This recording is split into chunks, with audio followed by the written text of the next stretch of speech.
The thing about Resolution 194, it's really one of the most important resolutions regarding the Arab-Israeli conflict, because it is the only resolution that speaks in very clear and firm language that what happened during the Exodus or during the Israeli or the Zionist expulsion of Palestinians violates international law. It's very clear. It violates the 4 Geneva Convention, and Palestinian refugees must be brought back and returned to their homes trying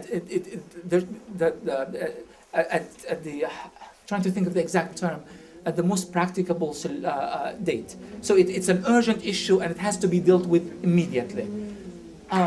Since that year, the General Assembly has been meeting on a specific day. I don't know what is that day, but I think it's somewhere in September, where that resolution, along with other resolutions, are affirmed and reaffirmed.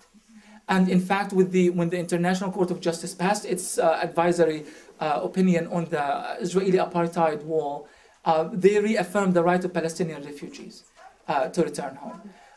So what Israelis try to do constantly, one out of 2 things. Number one, to say that this is really not relevant anymore. This is just part of a distant history. It was maybe relevant to a specific time and place, but it's no longer. So forget about it. Another thing they try to do is to use this kind of loaded language, such as, if Palestinian refugees are allowed to return home, it means practically the destruction of the Jewish state. I mean, just the destruction of I mean, you get so freaked out. It's like, my gosh, are we calling for another Holocaust here because we are calling for the people to return to their homes?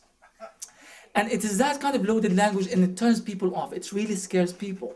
I mean, who wants to call for the destruction of the Jewish state? I mean, it's really scary.